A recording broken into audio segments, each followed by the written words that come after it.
por dos planos.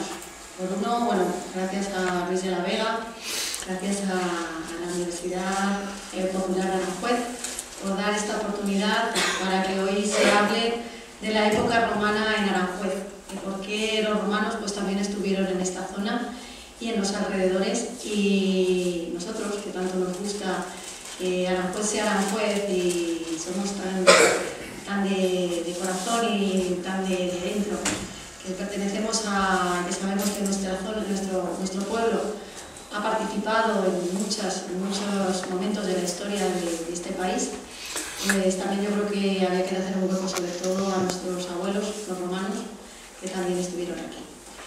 Bueno, yo soy Pilar Esquinas Rodrigo, y hoy tengo el honor de presentar a mi única hermana, Ana Cristina Esquinas Rodrigo, que para mí la verdad que es un orgullo porque, además de ser mi hermana, la admiro profundamente, pues sobre todo porque sigue defendiendo la historia y porque sigue defendiendo esa parte, esa profesión que ahora mismo pues con los recortes, pues bueno, tenemos esta situación económica en la que la cultura, y Luis, por ejemplo, sí que con estas labores y mucha gente que de verdad sigue apostando y que gracias a que vosotros estéis aquí y que de verdad tenéis interés, que habéis cambiado de turno de teletrabajo o que seguís haciendo fotos o que de verdad pues promovéis a través de redes, estos espacios sobre la cultura, sobre nuestra historia, pues siguen adelante. Y sobre todo pues la labor también de muchos vecinos que en sus ratitos de ocio pues siguen buscando esa moneda, ese resto arqueológico, y que se sigue hablando, pues cuando tomas un café en una tertulia, se sigue hablando de arqueología y se sigue hablando de historia. Y la verdad que tengo el honor de presentar a mi hermana, a mi querida hermana, sobre todo porque ha cruzado incluso mares para formarse y para llegar y estar aquí y seguir, aunque tenga esta edad, pero sigue formándose y sigue trabajando porque cree en lo que es la arqueología. Es licenciada en Historia por la Universidad de Alcalá. Fijaros, y ella nos va a enseñar aquí las conexiones que tenía nuestra tierra con Complutum. Y también pues, se formó con Recópolis, estuvo viendo Recópolis, estuvo viendo Arcábica, estuvo viendo y trabajó y conoció lo que ha sido la Mezzia Terme en Italia, donde allí entró en contacto de verdad con tierras italianas, con todo lo que era la Magna Grecia y con todo lo que aquellos abuelos pues, crearon y tenemos ahora mismo incluso nuestro Estado de Derecho o nuestra forma de vivir. Es titulada en el Máster de Gestión de Mediación del Patrimonio Histórico de Europa por la Universidad Nacional a Distancia, que aquí tenemos una sede y que tenemos que apreciar de verdad cómo también pues, puede contribuir a una formación. Estuvo trabajando para el Museo de Monasterace en Marina, en Caulonio, en Italia. Prácticas y excavaciones también en Locri, en el Casino de Macri, en el yacimiento arqueológico de Locri Spiciferi. No sé muy bien en italiano.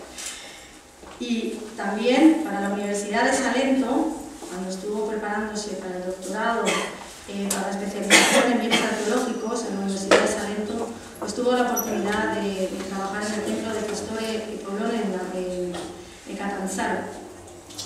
Pero eso es la formación, pero también muchas veces la arqueología, esos arqueólogos que llegan y colaboran y que ayudan para que esa casa no se caiga o qué excavaciones se están haciendo, pues Ana Cristina ha trabajado para el Ayuntamiento de Terriches recientemente, que además Aranjuez también tiene mucha conexión, porque hay muchos vecinos que aquí hay conexión con Terriches, y bueno, pues las excavaciones arqueológicas para los yacimientos del Calvario y la Ontavia, además de trabajar también pues para en Mazarrón o en Crotone, para lo que puede ser un cableado de media tensión, que también es importante muchas veces cuando vemos estas tuberías o estas carreteras, pues también Ana Cristina ha estado trabajando pues, para el Ayuntamiento de Crotone o en el gasoducto de Paliano, en la zona de Pilano Buso, y para Italgas en la zona de Estilo, también en Italia.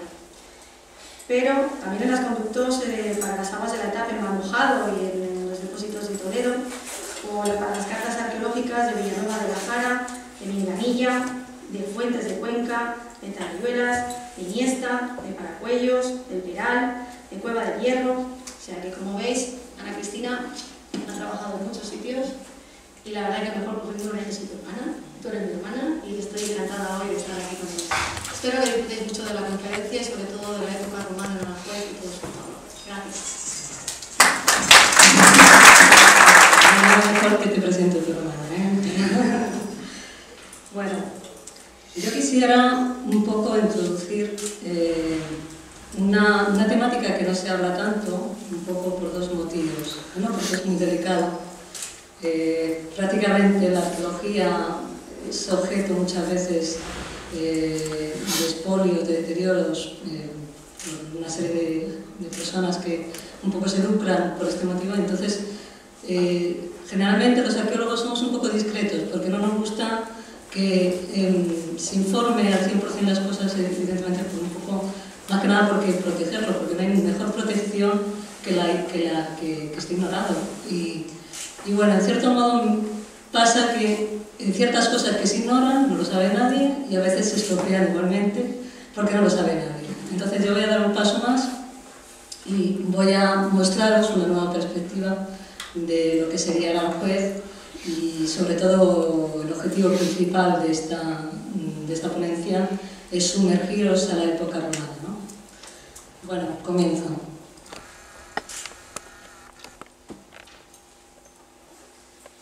Bien, Aranjuez, como yo siempre empiezo como buena arqueóloga con una descripción físico y geográfica porque todos nosotros nos hemos instalado en una serie de lugares porque hay una serie de condiciones que han favorecido los diferentes asentamientos arqueológicos.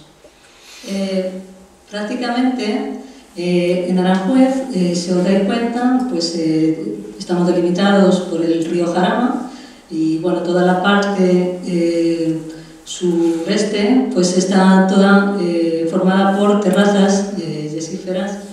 Y bueno, pues en torno a nosotros pues, estamos rodeados de una serie de lugares con fuerte contenido histórico y bueno, pues lo más importante que hace que Aranjuez sea un lugar objetivo, un lugar estratégico para los diferentes asentamientos ya desde el Paleolítico es sobre todo la proximidad de este lugar en la confluencia de dos ríos que eran muy importantes, que era el Tajo y el Jarama, ¿no? Y un poco más arriba, prácticamente a la altura de Titulcia, el Tajuña. Evidentemente es un lugar que va a ser objetivo, sobre todo por todos los grandes recursos que los ríos ofrecen y sobre todo también porque hay una serie de características que voy a ir explicando que van a hacer que bueno, pues sea muy frecuente. He querido un poco mostrar Aranjuez, más o menos, un poco mostrarlo en comparación con lo que es Complutum y Toletum, que son dos ciudades romanas, dos asentamientos de mucha envergadura, de los cuales tenemos la certeza de que están ahí, que son ellos, y en el sentido de que muchas veces denominamos los yacimientos, aunque no tengamos una constancia clara. En el caso de Toletum y Complutum sí lo tenemos. Y bueno, voy a pasar un poco una breve introducción con Toletum, prácticamente porque un poco para mostraros qué vecinos teníamos. La ciudad, Toletum, prácticamente ha sido un castro fortificado que ya tuvo vestigios desde la Edad del Bronce, prácticamente hasta el siglo III, pues era una ciudad carpetana de la fortificación bastante importante.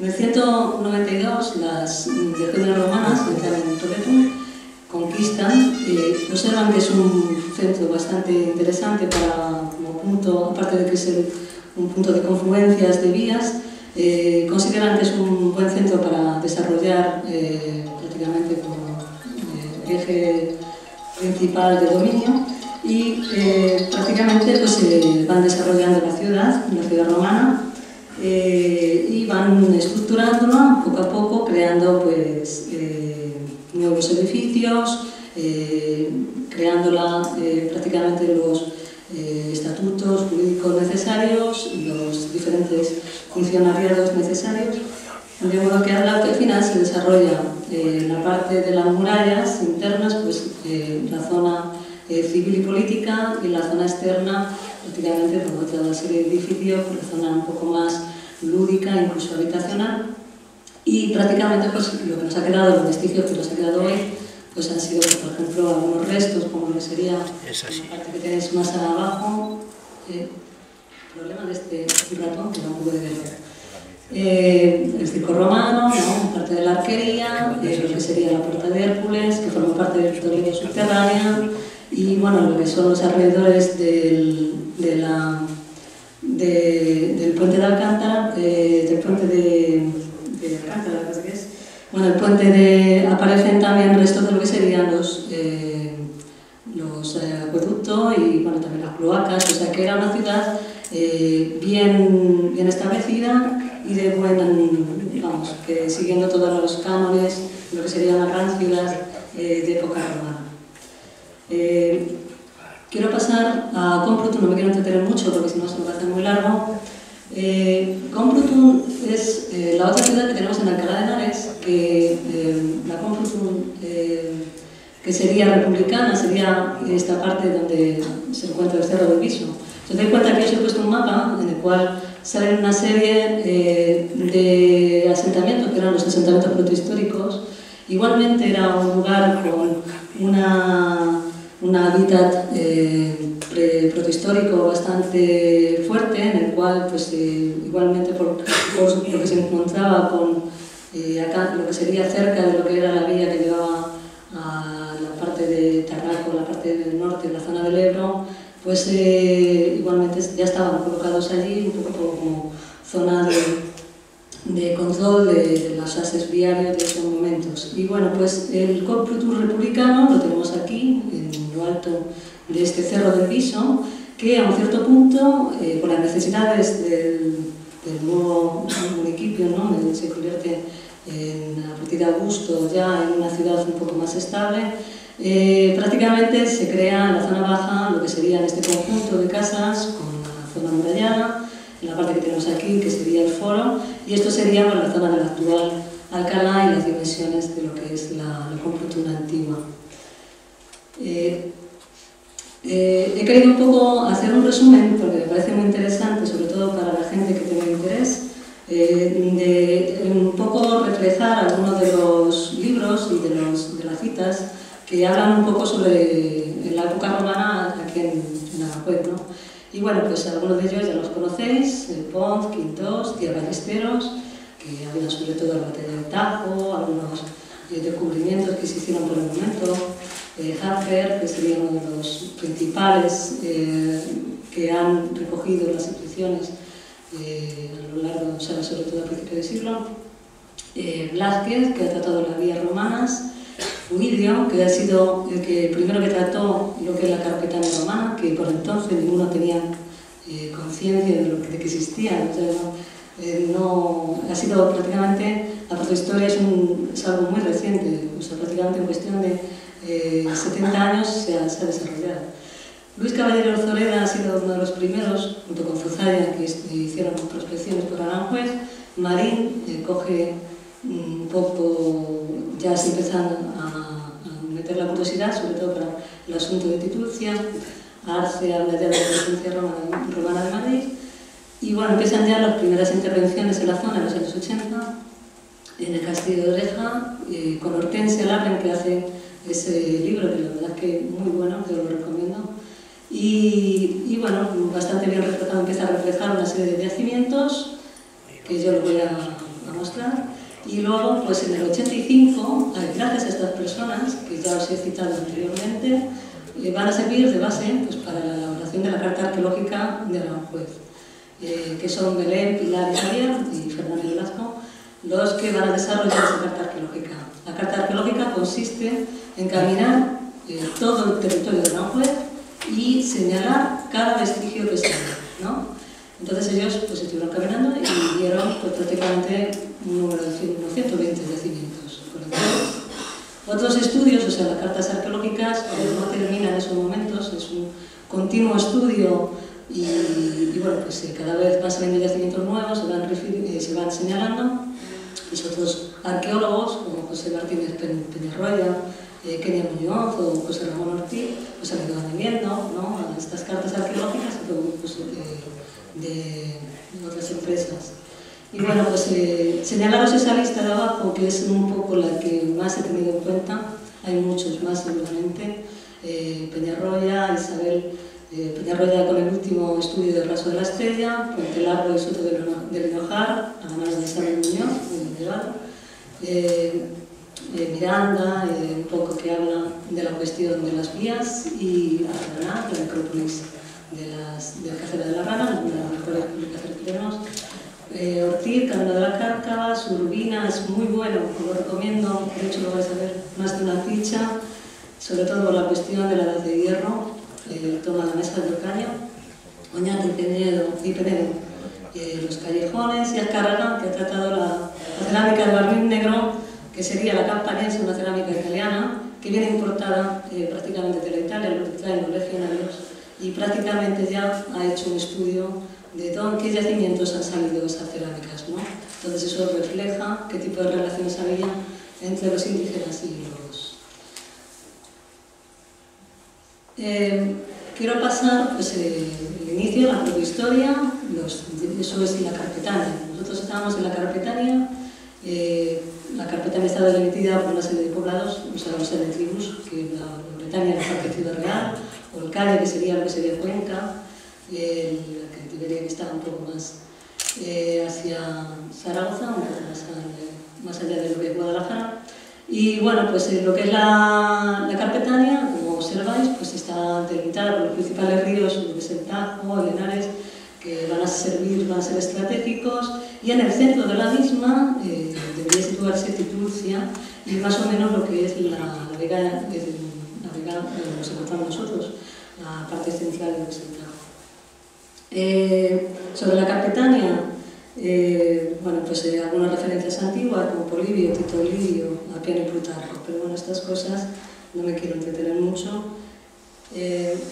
Aranjuez es famosa porque las primeras citaciones que tenemos de Aranjuez, sobre todo en el periodo, o sea, a través de las fuentes históricas que os he referido hace un momento, es la batalla del Tajo. Quindós y un poco también ya de Esteros lo citan, dicen que en Aranjuez, pues, por ejemplo en el caso de Quindós, en la batalla de Aníbal, en las inmediaciones de Aranjuez, antigüedades que se encuentran en la vega de Colmenar, por debajo de Aurelia, en las tierras donde corre hasta el Jarama, conservándose la memoria de la acción de los nombres de la Valdeguerra y Valdeguerrilla. Bien, en el Tajo, enfrente de Aurelia, de lo que sería Oreja, Quindós dice que hubo una batalla entre carpetanos y Aníbal. Aníbal había hecho una serie de incursiones. Aníbal, o sea, la Segunda Guerra Púnica es una consecuencia prácticamente porque la Primera Guerra Púnica, al perder los cartagineses, tienen que pagar una serie de tributos a Roma. Ellos hacen una estrategia muy buena. En vez de estar allí metidos en casa y llorando, pues ya tenían buenas relaciones con la península. De hecho, han sido los sucesores de los cartesos en la península, cogen gran parte de las comunicaciones del Valle de Guadalquivir. Ellos se dan cuenta que el Valle de Guadalquivir es rico en mineral y con eso piensan pagar. O sea, pagan todas las deudas a Roma gracias a todo lo que van sacando de España. Se instalan, parten de un punto y poco a poco van creando una incursión hacia el centro de la España, de entonces, Hispania Carpetana, y bueno, pues llegan hasta Burca la Toro, el Mantiqué, que sería Salamanca, y en esas incursiones, con esos botines, a la altura del río Tajo, lo que sería a la altura de Titurcia, un poco más, ya pues se supone que baja por Titurcia, llega hasta a la altura de Oreja, según un poco las fuentes, sobre todo Quindós, que lo refleja en ese punto, se encuentran dos ejércitos, uno con otros, los cartagineses, contra lo que serían los celtíberos cabreados, porque se habían llevado su botín. Y bueno, pues en esos momentos, con la habilidad de Aníbal, hacen una estrategia tipo la batalla de las Termópilas, los acorrala, los encajona de un modo y consigue superar un poco. Yo voy a contar pantallas de este tipo porque así os entretenéis y para que veáis que, en cierto modo, Aranjuez tiene muchos rincones que nos dicen mucha información, ¿no? O sea, somos importantes en ese sentido. La Segunda Guerra Púnica tampoco me voy a detener mucho, pero deciros, aunque no han estado aquí en Aranjuez, claramente no tenemos fuentes en el cual nos definan, o sea, nos digan que han pasado, seguramente en la zona de la Carpetania y nuestro territorio, las tribus indígenas que formaban parte, ellos han colaborado desde un bando o desde el otro en los diferentes pactos de alianzas que se crearon entre las tribus indígenas, o sea, con los cartagineses y los romanos. La Segunda Guerra Púnica, por si alguno, por refrescar un poco la memoria, es la batalla que se crea entre los cartagineses y los romanos. Digamos que los cartagineses, con tantas incursiones, empiezan a meter a algunas de las colonias griegas que se encuentran en el norte de la península y las colonias griegas que eran aliadas por entonces de Roma se quejan a Roma, ¿no? Échanos una mano.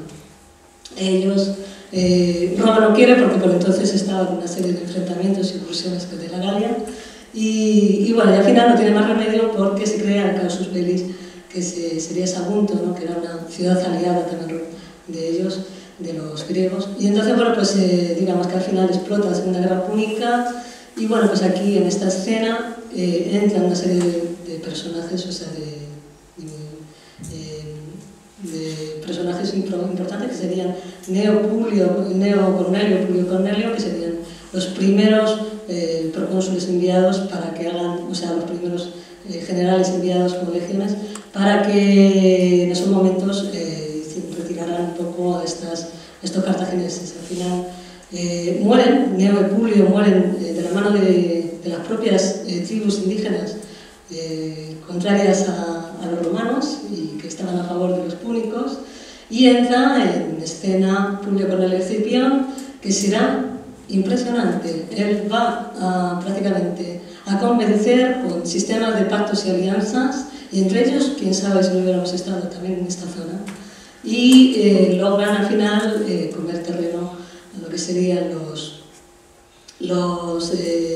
púnicos, hasta el punto que hacia el 206 vienen expulsados por la parte de Gades. Asdrúbal, el hermano de Aníbal, no resiste más, no sostiene la península ibérica y abandona la península ibérica.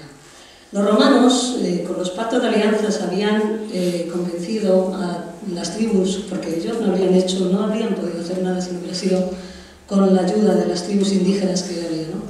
Entonces, ellos logran convencer a las tribus un poco pues, que les ayudarán con la excusa de que van solamente a echar a los púnicos. ¿Y qué hacen? Pues prácticamente como hicieron los africanos con Hussein, se quedaron en Irak.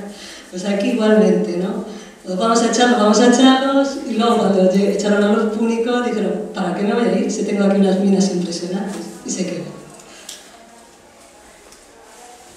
Prácticamente, ¿qué pasa? Que a partir de ahí surgen muchos conflictos en el interno de la península ibérica. Ellos va a ser, se ponen en armas todos las diferentes tribus que os he mostrado hace un rato, y entre ellos los carpetanos. En el ciento, prácticamente de aquí un poco señalaros, para no marearos con muchos datos, en el 197, en el momento que expulsan a los púnicos, deciden hacer dos provincias de los territorios que ya habían conquistado, que sería la Citerio y la Ulterior. Así, de este modo, Roma consigue un poco controlar la situación. Y bueno, pues de estas, más o menos ahí en estas provincias, meten dos procónsules y ellos al final provocan un aumento de tributos, un aumento de condiciones que al final estalla un poco también la situación. Ante esta alarma, un poco pues en el 195, Catón entra con 2 legiones en la península ibérica y bueno, pues en el 192, para que tengamos un poco encuadrados los tiempos, se conquista Toledo. Seguramente a partir de entonces se introducen por todo lo que sería la parte del Tajo Este Fulvio Flaco será importante porque será un poco el que va a ir conquistando toda esta zona donde estamos nosotros.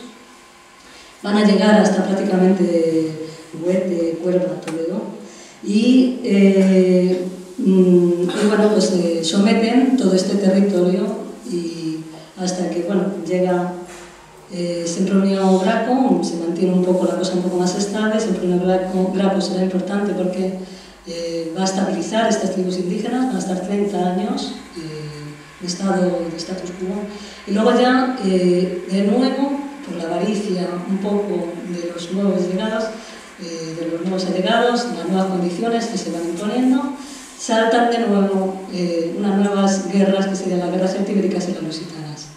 Se supone que con el final de estas guerras celtibéricas, en los cuales las diferentes tribus se van a poner unos de un bando, otros de otro, pues al final estas logran que, bueno, pierden, gana Roma, y a partir de entonces Carpetania no aparece más en las fuentes y se supone que Carpetania ya está definitivamente incorporada. Quiero mostraros, yo lo que he hecho ha sido echar un vistazo a la carta arqueológica y bueno, pues he cogido todos aquellos yacimientos en los cuales tiene algo que ver lo romano.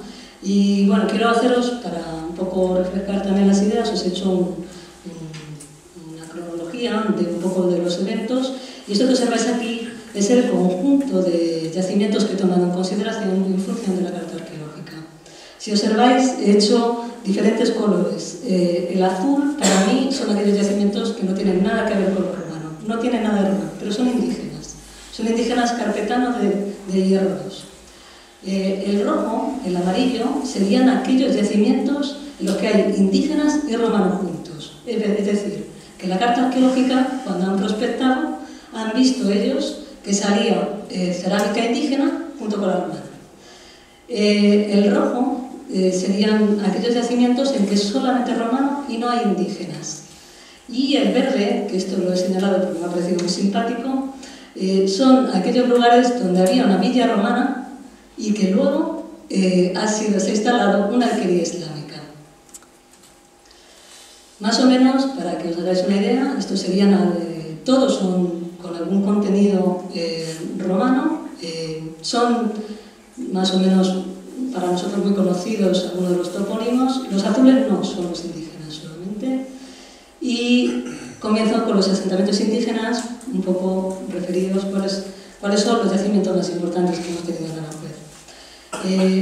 Yo los yacimientos que voy a describir están todos en bibliografía, si queréis os señalo. En este caso, el Puente Largo de Jarama es una publicación de Isabel Kenia y Kenia Muñoz, que hizo una serie de excavaciones en el Puente Largo de Jarama, y ahí salió lo que sería una cabaña, una habitación con el suelo de gravas, con lo que sería un hogar con cerámicas machacadas y arcillas, y que en el interior de la misma y asociado con la misma aparecieron cerámicas de muy buena calidad, de la primera edad del hierro, con algunas cerámicas con algunos motivos de origen oriental. Entonces ella hizo un estudio de este material y dijo que el Puente Largo seguramente era un punto de vado importante, seguramente era un punto estratégico. La proximidad de las salinas seguramente fue una cuestión de atractivo comercial, y de hecho están al lado de las salinas, las extracciones de las salinas del Calcolítico, y que ahí pues evidentemente hay un flujo con tartesos que llegaban prácticamente, quién sabe si por vía fluvial, llegaban hasta aquí y comerciaban. O sea que hay influencias orientales de la parte de Guadalquivir. La de las Casas sería otro ejemplo de yacimiento indígena, que tampoco me quiero entretener mucho, pero prácticamente es también definido como el yacimiento de las Salinas. Está en una zona terrazada, orientado frente a lo que sería la vega del Tajo, y bueno, pues en realidad de lo que se ha visto de él ha sido sobre todo mucho material de la Edad del Hierro, del Hierro I, del Hierro II, y se supone que estaría amurallado, que tenía sus fosos, no se ha conservado hasta la actualidad y bueno, pues sobre todo un poco reflejable como ejemplo. Los asentamientos indígenas con elementos romanos son estos que os estoy mostrando, serían aquellos colores amarillos que he señalado yo en la carta arqueológica. Un poco estos yacimientos son muy interesantes porque en realidad en Aranjuez no tenemos yacimientos de época romana definidos solamente la villa y nada más. En realidad lo que más frecuenta son aquellos yacimientos en los cuales han estado ya instalados, ya se encontraban los indígenas, estaban aprovechando ese espacio y el romano llega y se instala. Y por algún sentido conviven. Entonces aquí está la cuestión. En esto estamos jugando un poco los arqueólogos. ¿Qué sucede? Es un indígena que coge las cerámicas del romano y vive, o sea, las tradiciones un poco romanas. Es el indígena que se está iberizando, que se está creando, o sea, a través de estas transmisiones que vienen del Mediterráneo empiezan a cambiar un poco la mentalidad. O es un romano que convive con la indígena, se casa y viven juntos ahí. O es el romano así que toma posesión del yacimiento y se apropia de ese yacimiento y crea su vida romana. Entonces, bueno, pues solamente con las prospecciones no podemos saber tantas cosas, o sea, no sé qué se sabe, ¿no? Titucia es un buen ejemplo de yacimiento de la Edad de Hierro, es incluso anterior, pero en la Edad de Hierro ha tenido un esplendor y también luego pues, ha tenido su esplendor en época romana. Lo más famoso, bueno, Titucia, como sabéis, hay un debate de fondo de si es la Titucia que se ha dicho, en la cual era un cruce de vías entre Mérida y Casa Augusta, o entre la parte de Cartagena hasta lo que sería la zona vaquea. Y en realidad, pues sí, es un establecimiento, es un lugar, es un asentamiento que ya solamente por cómo está colocado tenía su importancia. Se han encontrado dos descubrimientos muy interesantes. Una de ellas ha sido una patra de plata con una imagen de una medusa con decoración helenística, y eso es muy interesante porque quiere decir que ellos tenían unos contactos muy buenos y una patra de plata, o sea que quiere decir que aparte que hacen ritos un poco a la griega, pues oye, estamos en el centro de España y en esos momentos haciendo ritos a la griega, pues eso son cuestiones que están en fase de estudio. Y una rueda de un carro, de una auriga, que dicen que evidentemente había gente con un alto poder adquisitivo y un alto nivel social.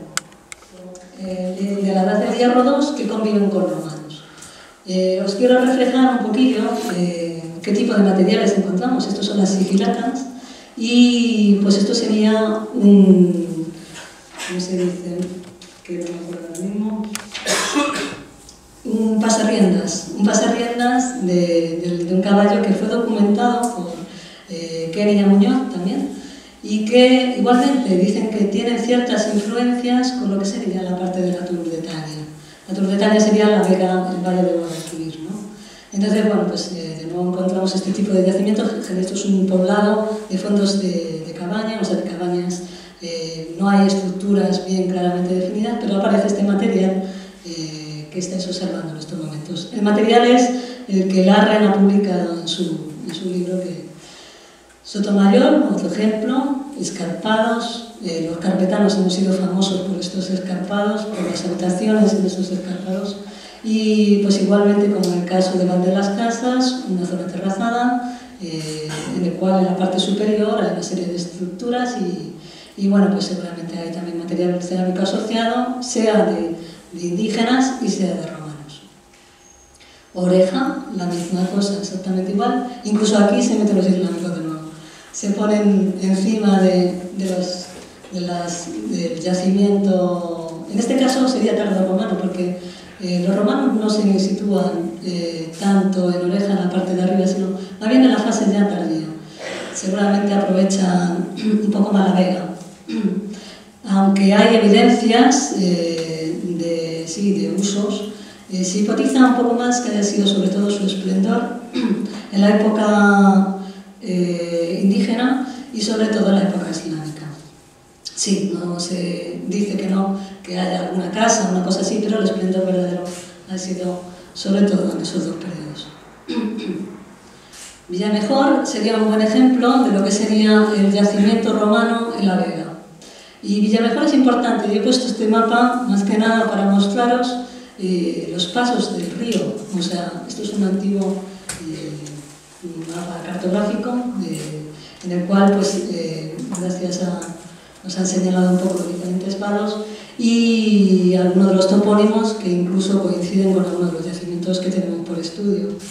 En el caso de Villamejor es muy interesante porque, por lo que se ha intuido, según las prospecciones aéreas, es que hay, no solamente es un yacimiento de mucha consistencia, Paradigma Fernández Galeano viene considerado como el pico culminario, o sea, una mansión, un punto de confluencia de vías, y aparte de eso hay gran cantidad de material indígena asociado con material romano. Sería un yacimiento muy interesante de estudiar para ver cómo interactúan unos con otros y sobre todo pues que aparenta tener algún edificio público, entonces puede ser algo un poco de las cosas un poco más notables que tenemos en Aranjuez.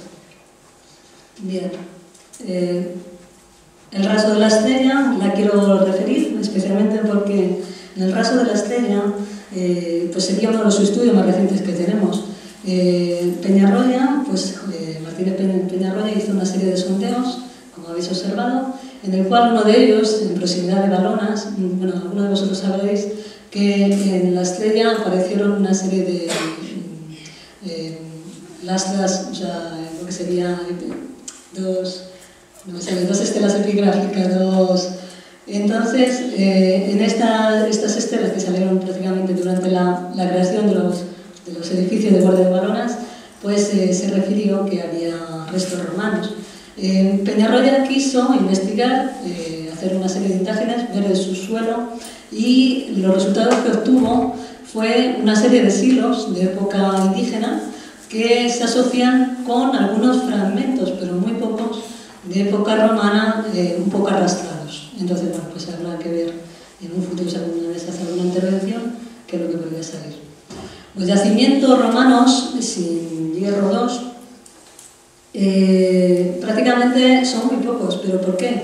Porque evidentemente no los hemos excavado, y gran parte de los que se han excavado todos han contenido tienen un contenido de indígena, pero aún así algunos por la poca cantidad de material encontrado a lo mejor, y porque solamente han encontrado ese material romano, pues entonces han señalado estos.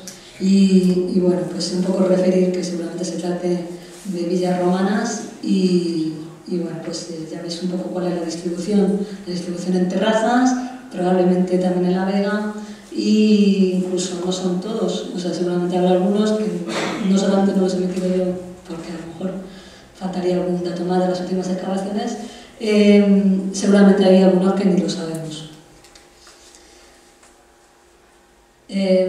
Alpajés, me gusta también un poco meterle, un poco por las referencias que hay, que se dice que él seguramente tiene restos romanos debajo. No me sorprendería, luego os comentaré un poquillo lo que es la cuestión del Paus y el Picus. Alpajés se asocia con el Paus, y probablemente haya sido un conglomerado de casas, un poco porque el topónimo todavía se ha mantenido. Se dice que de Alpajés han aparecido una serie de monedas, cerámicas y algunas estatuillas de bronce. El Paus a veces se asocia con lo que sería núcleos rústicos de una serie de casas que están instalados ahí por algún motivo. Puede ser o por la extracción de sales, puede ser a lo mejor incluso por algún motivo religioso, ¿no? Entonces, bueno, pues un poco Alpajés lo que un poco señalar. Y sobre todo terminar con la señalación de estos yacimientos que casualmente tienen estas arquerías islámicas. Yo la interpretación que le estoy dando de momento, y seguramente es cuestión de desarrollar el estudio y se puede hacer en otra ponencia si se quiere, seguramente pues se colocan en los lugares estratégicos que todos han tenido en cuenta, aprovechar los mismos recursos productivos de todos los anteriores. Y evidentemente, como no son tontos los islámicos, pues ellos lo que hacen es instalan su casa encima de una gran casa ya hecha, o sea, la villa romana de turno. La Veguilla es uno de los yacimientos que ya está fuera del término de Aranjuez y es muy importante porque, aparte, la Veguilla es un yacimiento muy interesante porque tiene material arqueológico desde la Edad del Bronce, incluso antes, yo creo, porque parece que tiene alguna lasca lítica referida, y luego hasta prácticamente pues, el periodo medieval, ya tardo medieval, incluso después, porque llegan, me parece que hay una serie de casas en los alrededores hasta el siglo XVIII. Está un poco más adelante de lo que sería Oreja.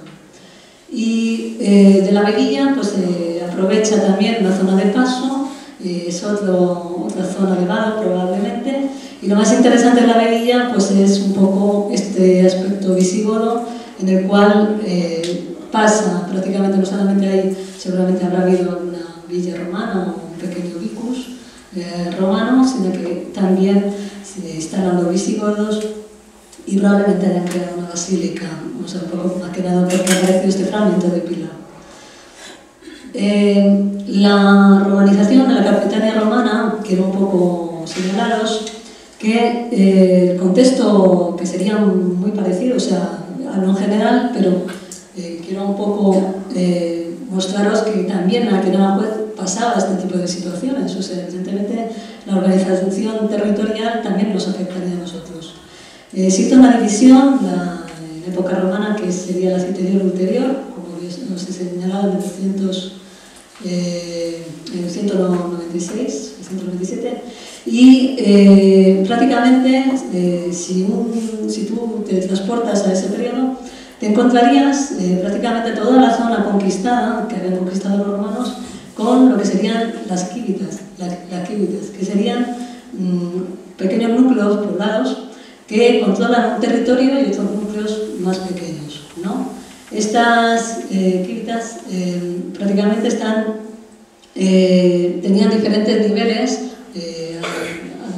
con respecto a Roma, o sea, de diferentes estados políticos, o sea, de estado de, ¿cómo deciros?, de obligaciones, o sea, de consideración por parte de los romanos, o sea, digamos que estaban distribuidas en tres tipos de quíbitas.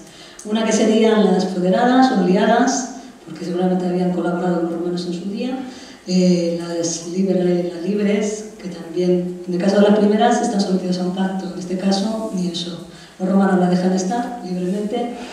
Las stipendiae, que seguramente son aquellas en las que se han rebelado contra los romanos, que son aquellas que están sometidas a tributo. Sucesivamente, esta distribución de militates, que serían un poco las que se asociarían con los indígenas, ¿no? La distribución de poblados indígenas, prácticamente se va a desarrollar, sobre todo en tiempos de Augusto, lo que sería el binomio colonia-municipio, que serían los dos estados principales máximos de lo que sería un núcleo urbano podría tener. La colonia sería lo máximo, que serían aquellas ciudades en las cuales ya estamos romanos asentados y que tienen las mismas condiciones, están en la Hispania, y que tienen las mismas condiciones que Roma, son ciudadanos romanos. ¿Por qué? Porque las han fundado los propios legionarios, muchos de ellos. Y luego el municipio, que serían aquellas ciudades en las cuales Augusto pues, le está dotando una serie de condiciones administrativas, de modo que al final haga un control sobre el territorio. Hay unas unidades menores, más pequeñas, que sería el pagus y el vicus.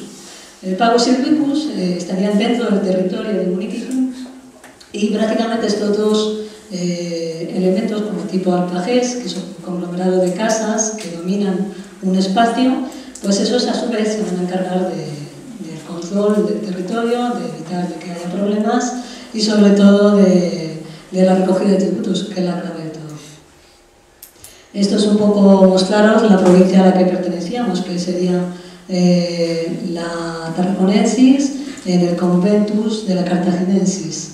Y bueno, pues la capital de provincia, estábamos en esos momentos dependiendo de Cartago. Y bueno, pues un poco más referidos a lo mismo que os había dicho hace un rato, que era pues, lo que sería la ciudad, el Oppidum, la administración fiscal, y sobre todo quería un poco hacer hincapié en lo de la cuestión de fides y devotio, que serían las relaciones de clientelares que se creaban entre romanos e incluso indígenas romanos, en el cual se crea pues, una situación de fidelidad y de devoción entre unos y otros y pactos de alianza a cambio de protección. Vamos a eso. Paso a lo que serían las actividades económicas. Yo he querido señalar un poco aquellas actividades en las cuales Aranjuez es susceptible de que se hayan desarrollado. El lápiz specularis, sospecho que puede ser que se haya desarrollado, más que nada porque tenemos muy buenos frentes de lápiz speculares en la parte de Sotomayor.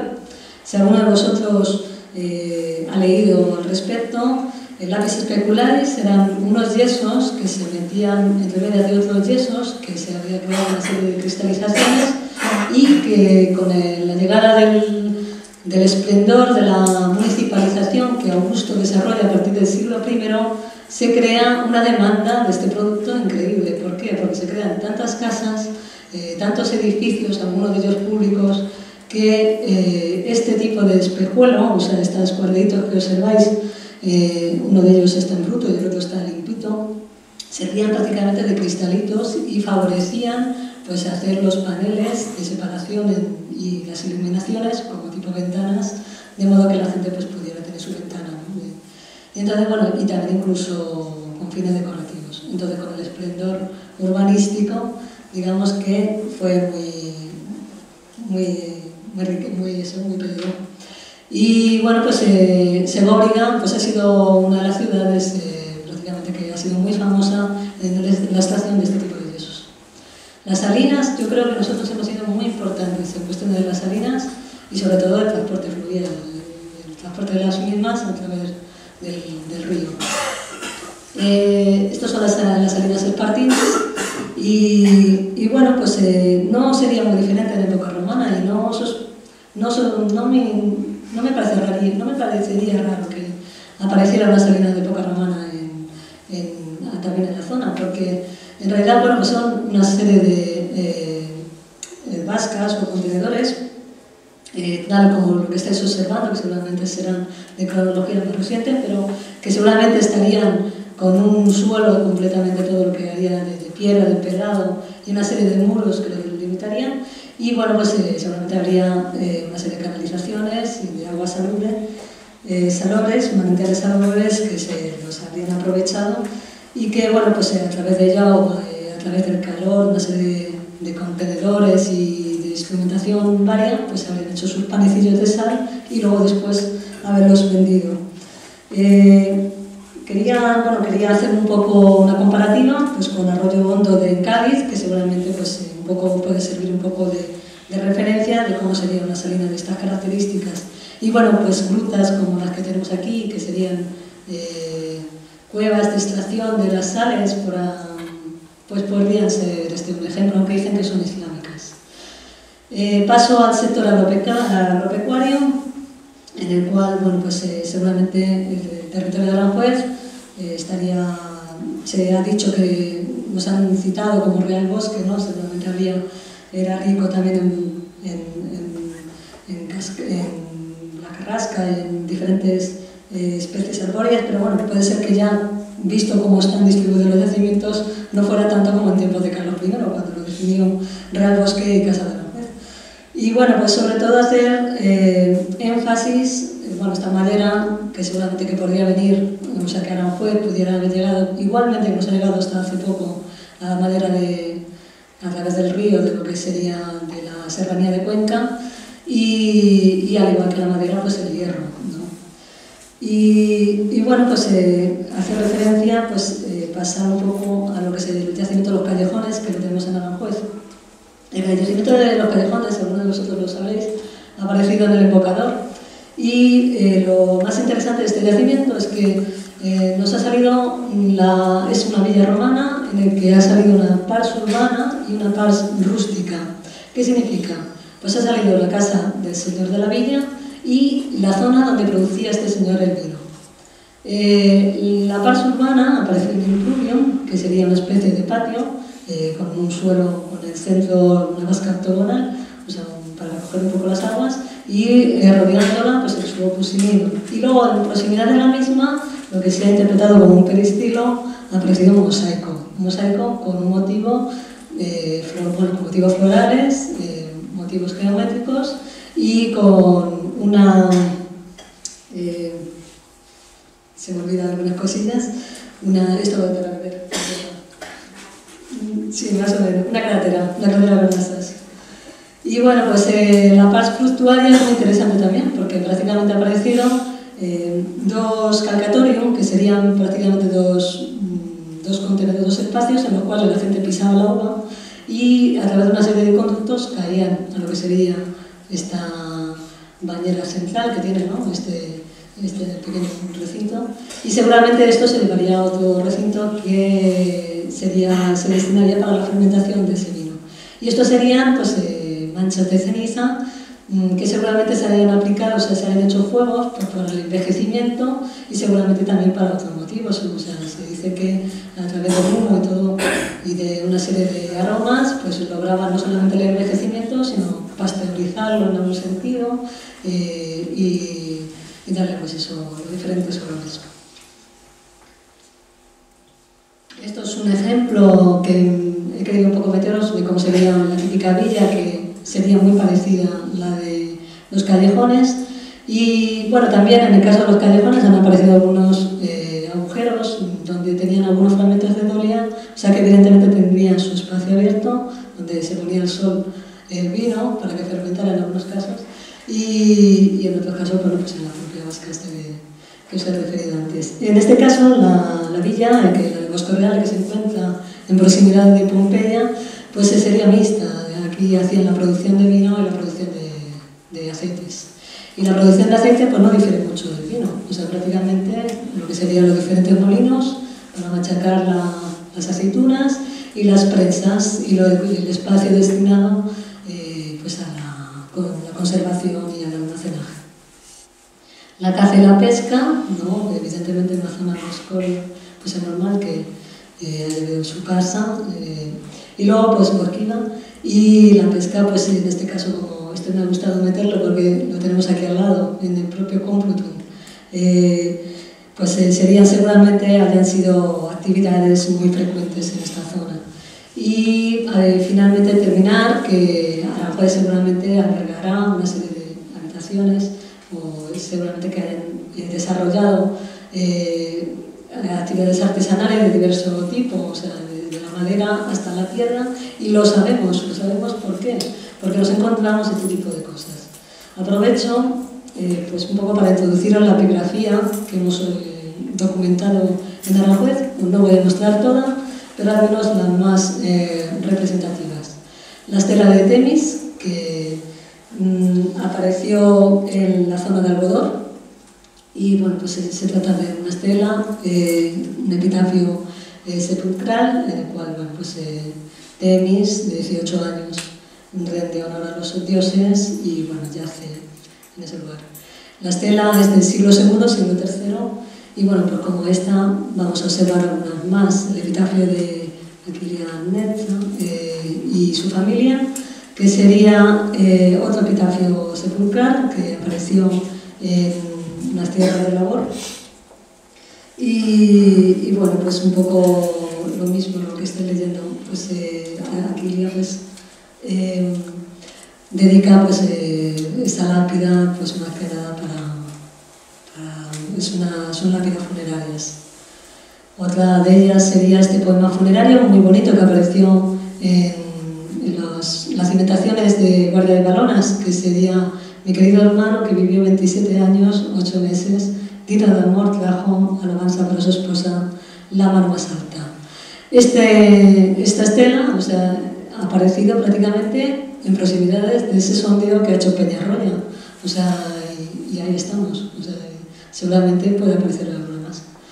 Y el epitafio de Cándida, de similares características, no se sabe dónde ha aparecido, una tierra de labor, en el año 1986, y la verdad es que no me quiero entretener mucho. El epitafio de Giulio Evodio, que es un poco más tipo un altar, y es un altar de hecho, y el epitafio de Fidelio, un poco para referiros. Quiero un poco hacer énfasis ahora sobre todo en las cuestiones de los itinerarios, porque seguramente este territorio, el territorio donde nos hemos situado, estamos situados al lado del río, ¿no? Y a la vez en una zona céntrica de lo que sería la cuenca media del Tajo, que seguramente haya sido un punto pues, estratégico de paso desde lo que sería la parte de la Bretania, Bastetania, Orcaria y sobre todo la parte murciana, Cartago, ha sido incluso capital de nuestro conventus.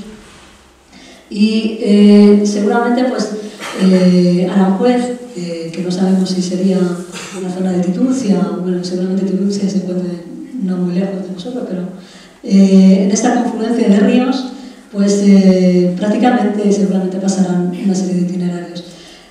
Está claro que a lo largo de los ríos, o sea, seguramente haya habido algunos ases viarios. Luego, que sean las principales, no lo sabemos.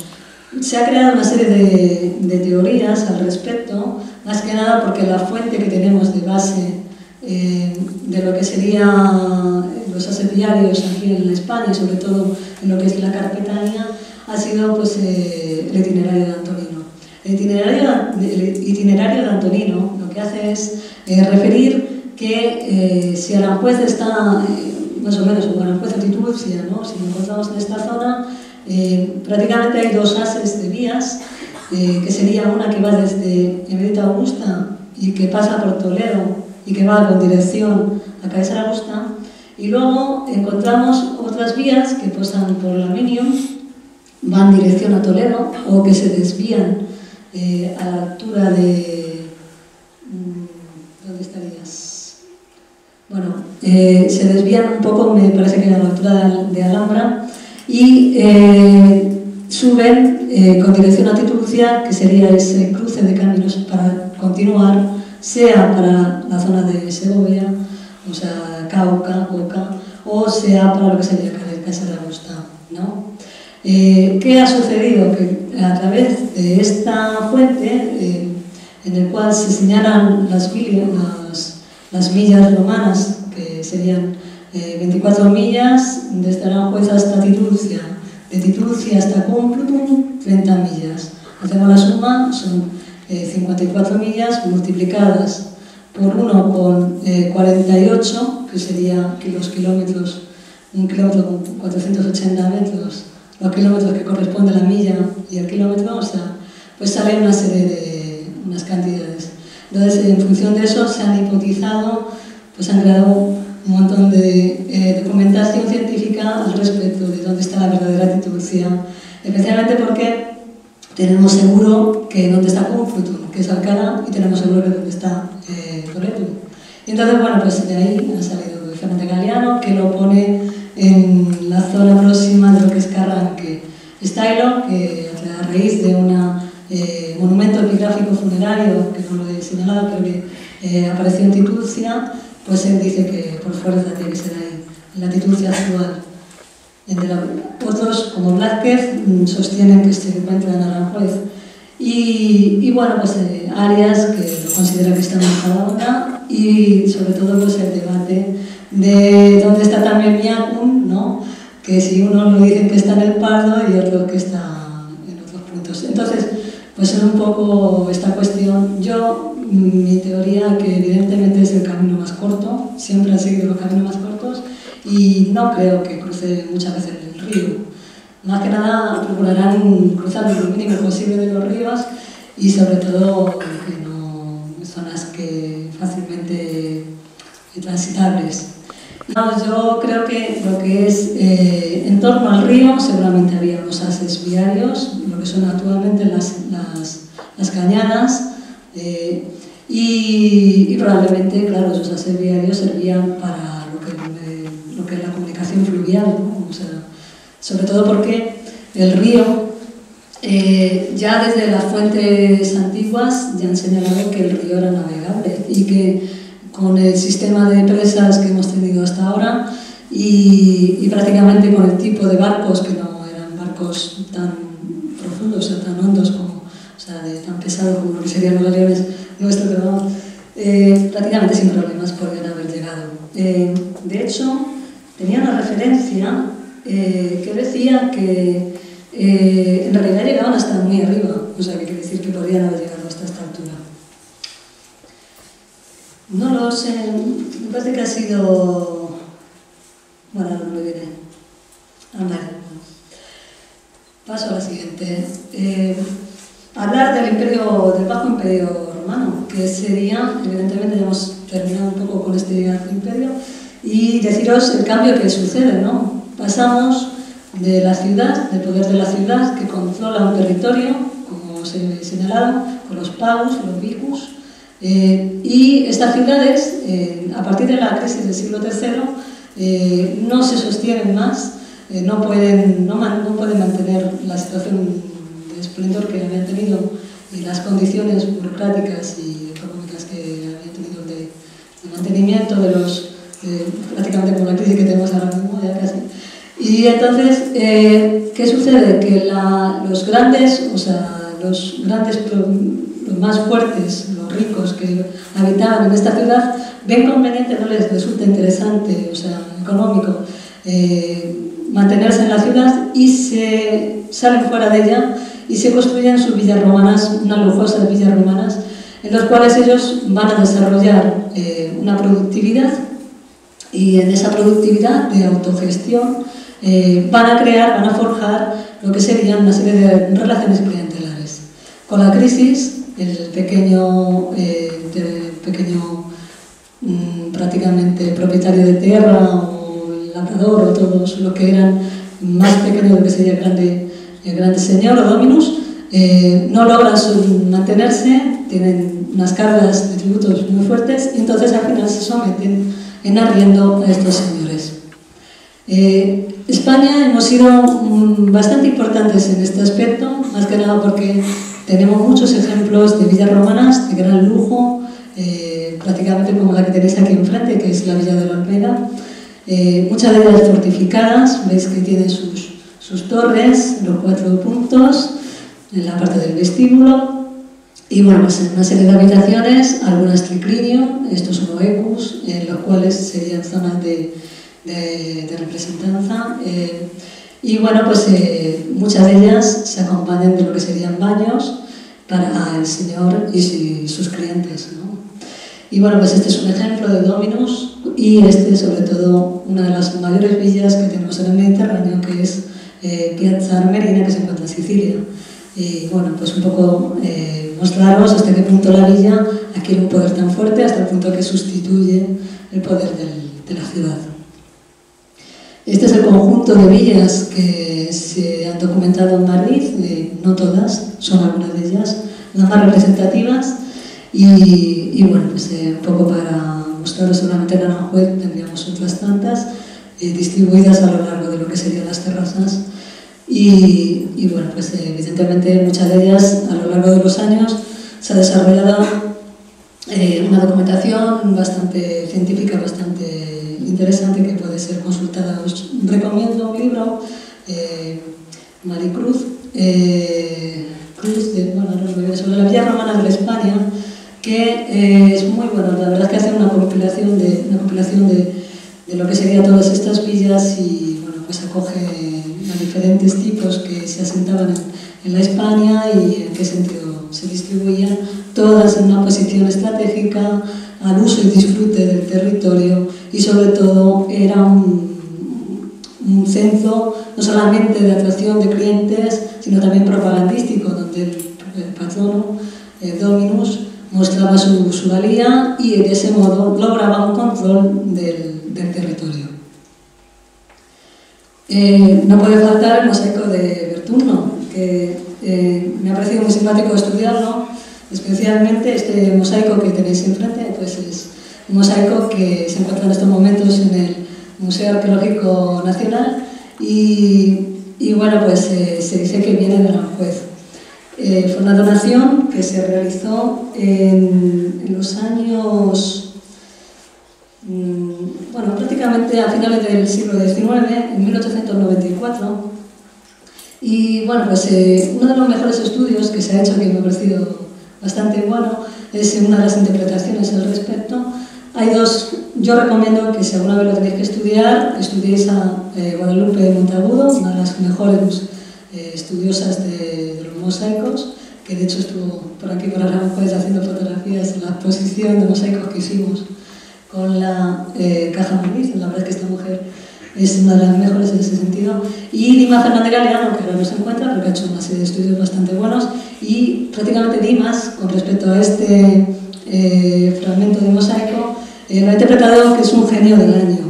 Es un genio del año que ha sido reformado, reconstruido, porque seguramente se les ha roto. Y según su teoría, todo lo que es la cara ha sido rehecha, al igual que parte del manto. Y bueno, él dice que es un genio del año porque son una serie de representaciones que aparecen en los mosaicos de África, de Cartago, y que representan a un hombre no barbado que tiene al lado su cuerno de abundancia con una serpiente, ¿no? En este caso enrollada, y que al lado tenía pues, un signo zodiacal, ¿no? O sea, entonces, bueno, un disco zodiacal.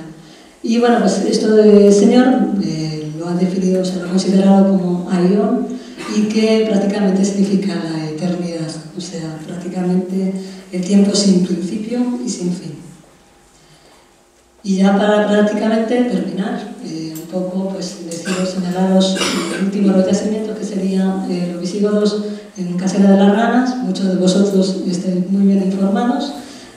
Prácticamente de modo fortuito y con motivo de la extracción de una serie de gravas de una gravera, pues aparecieron unas tumbas, al menos unas 40 o 50, fueron parcialmente expoliadas, y otras tantas, me parece que fueron 150 las que se documentaron, pues descubrieron que prácticamente gran parte de las personas que se encontraban ahí enterradas se enterraban de diferentes modos, algunos en tumbas simples, otros en lajas, otros incluso se hacían cúmulos de huesos con sus tejas, cubriéndolos las tejas, y bueno, en algunos casos incluso con un ajuar riquísimo de época visigoda.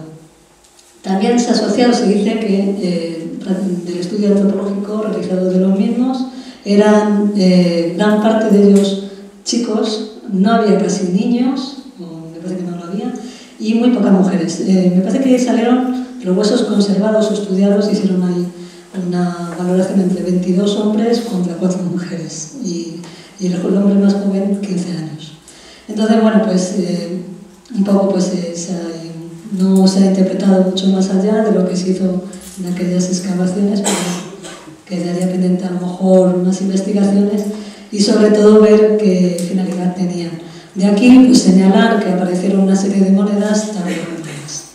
Y bueno, pues un poco paso a mis conclusiones, que serían los objetivos de investigación futuras, que prácticamente pues, recomendaría desarrollarlas cualquiera de los profesionales que estuvieran interesados.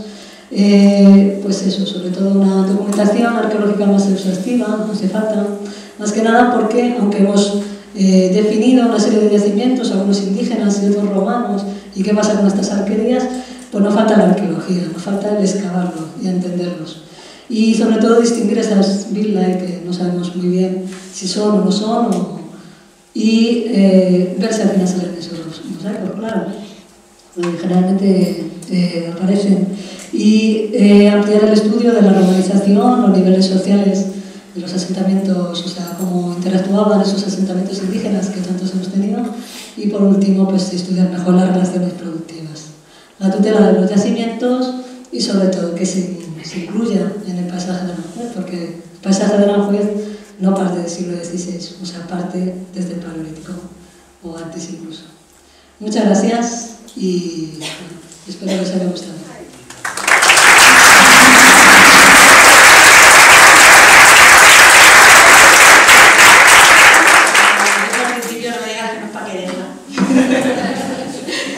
La verdad que, bueno, yo creo que nos ha venido muy bien revisar de dónde venimos y bueno, a ver si entendemos de dónde vamos. Y bueno, yo creo que se abre ahora el turno de preguntas. Si alguien está interesado o queréis comentar alguna cosa o algo que haya quedado en el tintero. Así que quien quiera comentar algo. Sí. Hay un mosaico que dice que apareció en una sola estrella, que no sé si será ese Neptuno, pero está en el Museo Arqueológico. Y luego una segunda pregunta, hay que decir que hace como 5 o 6 años apareció en los Calefones un yacimiento romano que tú lo has expuesto, bastante interesante, que parecía que podía ser ampliado, sin embargo pues se hizo las catas que se hicieron y al poco tiempo pues se tapó y nada más se supo de ello. Estamos hablando de una época que ya éramos patrimonio de la humanidad, aunque el ámbito no corresponde a la declaración, ¿no? Pero en cualquier caso no se hizo nada con ese yacimiento, un yacimiento amplísimo, lo sabrán de sobra, y lo hemos perdido. ¿Qué te parece de ese producto? Mira, yo recientemente he excavado un mosaico en el mes de julio en Terrinches y ha sido una pena. Me daban ganas de llorar. ¿Por qué? Porque prácticamente se trataba de un yacimiento que lo sabían, que existía, estaba documentado, y por capricho del cura de turno, ese señor decide hacer un parque y coge este señor, planta los árboles y hace los agujeros correspondientes, y aparte de eso, bueno, que ya había tenido eso un uso agrícola, ¿no? Entonces, bueno, ¿por qué pasa? Nos hemos encontrado con una gran sala de unos 9,60 metros por 4, estamos hablando de 36 metros cuadrados, probablemente sea un oecus, una sala de recepción de una gran villa. El mosaico es polícromo, esperemos, tiene pinta de que tenga incluso algunas teselas vidriadas, que muchas de ellas vienen importadas de fuera, y este mosaico tiene representaciones de caballos. Entonces se te cae el alma, porque ves que ese mosaico tiene un valor incalculable. ¿Qué pasa? La arqueología está muy bien sacarla a la luz, y yo creo que lo suyo, más que nada para que seamos conscientes de lo que hay debajo y no se estropee. Pero cuando se abre una cosa del tipo, hay que tener el dinero preparado encima de la mesa, de modo, y no solamente el dinero, sino una previsión por años de su manutención. Entonces, en el momento que se abre una cosa del tipo, hay que ser muy responsable de las consecuencias para que en un futuro, si no puedes musealizarlo, no lo abras. Porque el mejor estado de un yacimiento es cuando está debajo de la tierra y no lo conoce nadie. Y ya cuando está el dinero preparado, evidentemente tener en cuenta a largo plazo, o sea, cómo se va a mantener ese yacimiento, porque no basta con poner los paneles de metacrilato y luego dejar que crezcan las hierbas debajo. Por ese motivo yo soy partidaria que cuando aparezcan situaciones de mucho valor, como en el caso de Titurcia, que ha aparecido pues esa pátera o esa rueda, no puedes olvidarte de que no existe, al contrario, tienes que documentarlo. Y no solamente eso, documentalo muy bien y que se informe fuera de lo que tienes ahí. Más que nada en el sentido de atraer un interés, sea científico y sea turístico. Evidentemente controlando que no haya los expolios respectivos, ¿no? Y una vez documentado ese yacimiento, si no puedes mantenerle, tápalo y cúbrelo y protégelo. Entonces, eso es lo que genera pues, prácticamente el paisaje. El paisaje es todo ese tipo de informaciones que vamos sacando en las diferentes excavaciones. No consiste en que el arqueólogo va y dice, te tengo que hacer el informe, son 3.000 euros. Y nada, que se da un paseo, no he visto nada, 3.000 euros. Y ahí se queda la cosa. No, hay que informar, dejar prácticamente toda la información, compilarla, decir cómo va saliendo todos los diferentes fragmentos cerámicos, los diferentes restos, los diferentes muros, y cuando sea una cosa de mucho, mucho valor, protegerla. Entonces, bueno, esa es mi opinión. En este yacimiento en concreto, lo hablé yo con el dueño de la finca. El dueño tenía una hija que era arqueóloga y la hija le dijo al padre, y el padre me dijo a mí, que había un acceso directo desde esta finca, de estos yacimientos, al río. y sin embargo no se continuó con la exploración, por lo tanto ahí está, perdido. Yo creo que la clave está sobre todo en que, y podría funcionar, lo que pasa es que últimamente estamos un poco liados con las cuestiones políticas, pero para mí el futuro de la arqueología sería la financiación privada, en el sentido de que cuando una empresa privada financia la cultura y se desgrava, de hecho en Estados Unidos en algunos casos se ha utilizado y en Italia lo están intentando también meter. Lo que pasa es que están teniendo un poco de problemas porque, claro, hay ciertos monumentos como el Coliseo, que te sienta mal que se inventa una empresa privada gestionarlo, ¿no? Pero, en cierto modo, la financiación privada puede ayudar porque no todo el mundo tiene la posibilidad, un ayuntamiento, de gestionar todos los yacimientos que se encuentran, ¿no? Evidentemente, si uno toma una iniciativa y dice, bueno, pues yo tengo en mi terreno esta tierra, sabe, sobre todo a veces que yo prefiero que sean situaciones fortuitas de mucha necesidad, ¿no? Ha aparecido pues una escultura así de lado en un terreno, pues sí, si ese señor está disponible y se excava, se hace el estudio y sobre todo, la clave de todo es la documentación científica del mismo y cómo se propaga. Y parece que no, pero genera una economía, porque ya solamente en crear cada año una serie de conferencias y que vengan una serie de personas a hablar sobre los nuevos temas que hayan salido, los nuevos hallazgos, ya mueve economía. Entonces, bueno, pues es cuestión de que ese tipo de cosas, que no se las tengan miedo, solamente que se documenten y se tapen. Y si hay algo, y luego ya pues evidentemente están los diferentes técnicos de patrimonio encargados un poco de orientar y de organizar la situación en situaciones igual pues de primera necesidad, en los cuales se tiene que meter una conductura o se tiene que hacer una carretera o una serie de edificios, y ahí ya pues está el técnico conveniente, el técnico correspondiente, encargado, que para eso le pagan, para decidir si tiene su valor o no tiene su valor, como para destruirlo. Pero siempre, en todos los casos, hay que documentarlo, porque si lo destruyes, no sabes lo que has destruido. Sobre todo, más que nada, la situación de aquel mosaico de Rinches, que da pena. Porque, vamos, es increíble que tú empapas una esponja, ninguna estaban, las chicas que estaban trabajando conmigo, no sabían, habían estado durante 15 días excavándolo, y digo, venga, vamos a coger una esponja. La metimos en un cubo de agua, lo mojamos, y salieron un montón de colores de teselas. Vamos, las chicas lloraban. Entonces, claro, ver cómo ese tipo de cosas, que pueden tener muchos de ellos un significado y una importancia científica, de verdad, que sea un único prácticamente en el Imperio Romano, pues se la ha cargado un señor porque ha querido poner una serie de árboles.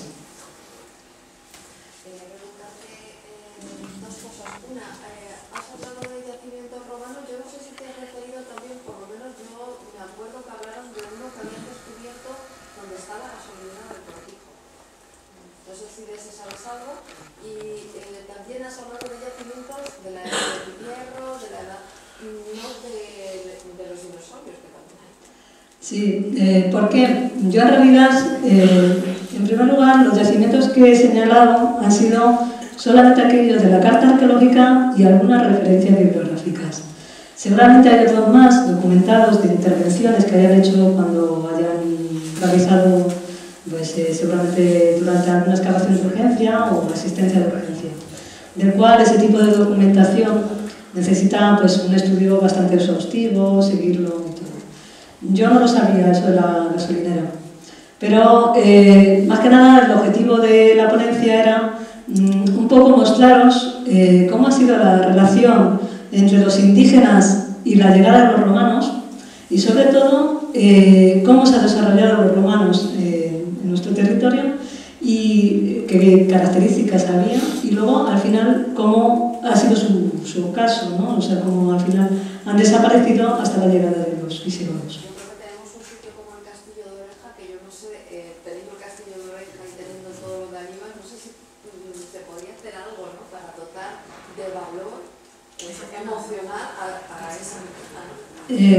Yo, de todos modos, muchas veces la promoción es es buena, pero también puede ser mala también, lo digo por el turismo de masas. Pero bueno, siempre es bueno. De hecho, la clave de todo es que la gente sea consciente. Yo creo que ya es un éxito el hecho de que hoy pues estemos aquí todos reunidos y lo estemos hablando. O sea, más que nada, un poco el hecho de que esté la curiosidad, guste, y sobre todo porque hay un poco de conciencia. Para un agricultor que tiene una serie de objetivos, que es el de sacar el máximo rendimiento de su tierra, explicarle lo que es un yacimiento romano que lo tiene en su tierra, no creo que le sirva muy bien, y por tanto lo toma desde otra perspectiva. Pero yo creo que parte de ahí, de lo que es la conciencia de lo que es ese tipo de lo que es la arqueología, y que la arqueología no consiste solamente en un trámite burocrático que uno está obligado a hacer, sino la arqueología es qué es lo que falla últimamente, porque hay gente que toma los estudios muy superficialmente. Es un estudio científico más serio. Que se han reconstruido, que estaban prácticamente hechos polvo y quedaban 3 paredes, y que se han reconstruido tanto Castilla y León como Castilla-La Mancha, como la Comunidad de Madrid, y el Castillo de Fuero, yo creo que también podría ser. Sí, sí. De hecho, yo tengo una amistad con el arqueólogo que está desarrollando el Castillo de Montiel, que se encuentra en Ciudad Real, no sé si lo habréis visto alguno de vosotros, lo está financiando una fundación que es de José Mota, el cómico, y José Mota, porque tiene amor a su pueblo, y bueno, evidentemente ha entendido el hombre que bueno, era la mejor inversión también por ese tema para desgravar culturalmente, pues este señor ha decidido prácticamente arreglar y restaurar ese castillo. El castillo de Montiel es mucho más complejo que el castillo de Béjar, y lo están logrando. O sea que eso basta un poco de iniciativa y sobre todo presentar un buen proyecto. O sea, eso es cuestión de alguno que dé la idea y que busque la financiación a través de una fundación. Oye, la estela de Materno que has presentado, si no me recuerdo mal, era Cecilia Materno, ¿tiene algo que ver con los Materno que eran los de la villa romana de Carranque? Pues eso ya no lo sé, sobre todo porque la epigrafía la he tomado solamente como así un poco de refilón. Yo, si queréis, si estáis interesados, os recomiendo que consultéis una página web que se llama España Epigráfica, que está muy chula, que está muy bien, que la ha hecho la Universidad de Alcalá, y es bastante seria a nivel científico porque ha cogido prácticamente todos los catálogos, y España Epigráfica es prácticamente una revista sobre es que dada la entidad de Villa Materno, que era que manda Teodosio, el emperador, a su gran amigo ahí, a mí se me ha ocurrido pensar que esto podría ser de alguna manera dependiente quizá. De hecho, guarda que, o sea, sin querer, ¿no? Usted ha hecho una relación que lo ha hecho otro arqueólogo, que lo ha hecho Dimas Fernández Galeano. Y es que Dimas lleva a Titucia en las proximidades de Carranque, que a mí es que se me desvía un poco. Yo no creo que dé tanta vuelta para ir hasta lo que es Alcalá, Complutum, ¿no? Pero Dimas coloca en Villamejor Picos Cuminarios, que se supone que iba a estar en Santa Cruz de la Zarza, más o menos de esa altura, y este señor, pues en cierto modo, algún vínculo lo ha relacionado. No sé por qué motivo, un poco algo de la vía y Carranque, pues un poco sí que lo ha asociado. Pero bueno, que no lo sé, eso habría que estudiar un poco más la cuestión epigráfica y ver en qué sentido, con qué lo asociaría.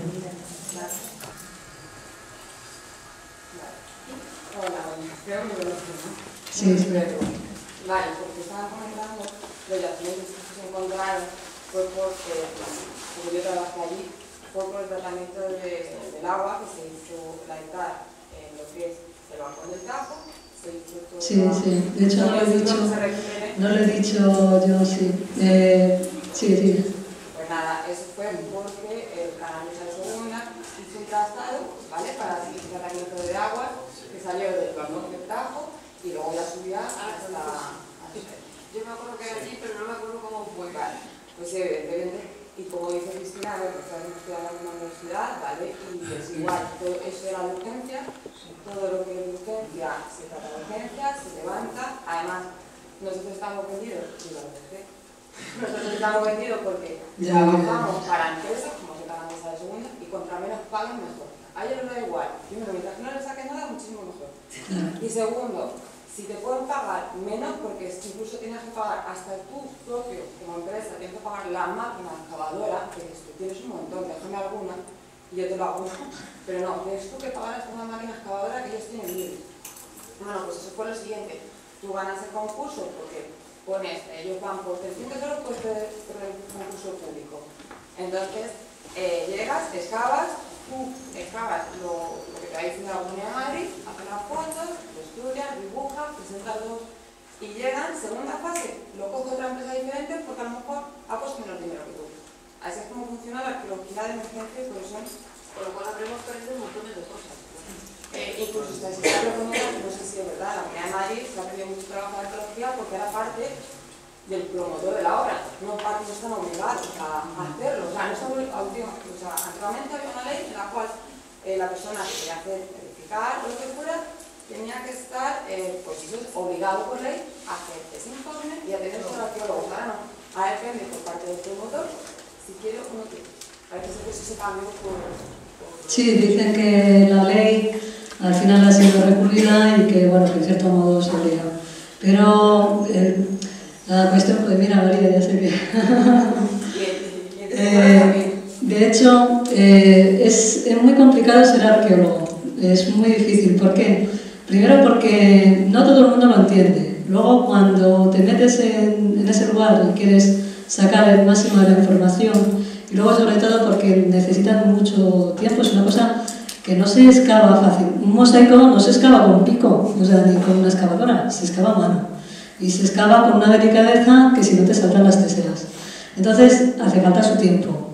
Y yo creo que la arqueología española últimamente hemos ido bastante deprisa.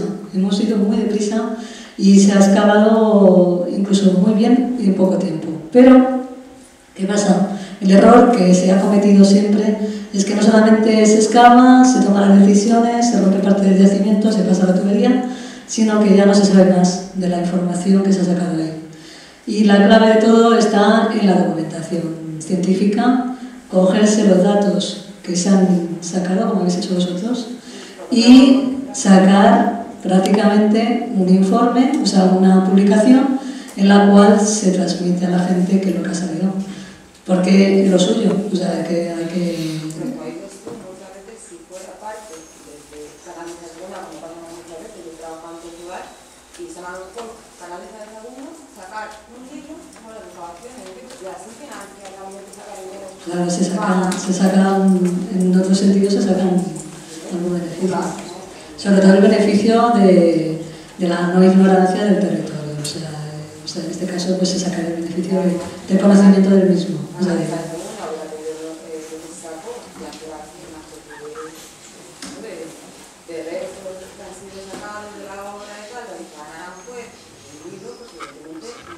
sí, pero es un poco, hay veces que es cuestión de meter también otras entidades como lo que sería un ayuntamiento o asociaciones que un poco colaboran. Entonces, lo que estamos haciendo hoy está muy bien. O sea, de hecho, espero que Luis invite a más gente en este sentido, de que si alguno tiene alguna idea más. Sí,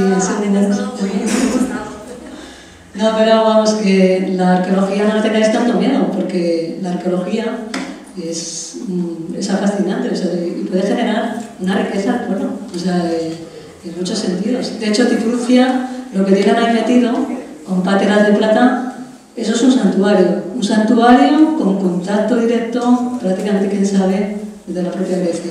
Eso ya es, vamos, ponte a escribir, que te viene aquí gente un poco, pues sobre todo por la curiosidad. Y eso pues, que crea una cadena de economía que no directamente, pero indirectamente beneficia a mucha gente. Entonces, bueno, pues siempre con su control y con cabecita pues, se hacen las cosas. No, a ver, esto es una cosa hipotética de caso, pero... No. Es que digo que esto es una cosa... Eso sí es real, en una villa, ¿no? Donde había también restos de vino, eso sí está. Sí, eso sí. De hecho, mira, es muy bonito... No, es muy bonito. De hecho, Carranque es una pasada de yacimiento. Yo la recomiendo que vayáis más que nada porque, como ha dicho esta señora, ha tenido una vinculación directa con Teodosio y es una, vamos, ahí te encuentras mosaico no solamente por el suelo, sino también en las paredes, o sea, parietales. Y con una gran basílica, pues con su enterramiento paleocristiano, y vamos, y luego la villa en sí, que tiene unos mosaicos increíbles, ¿no?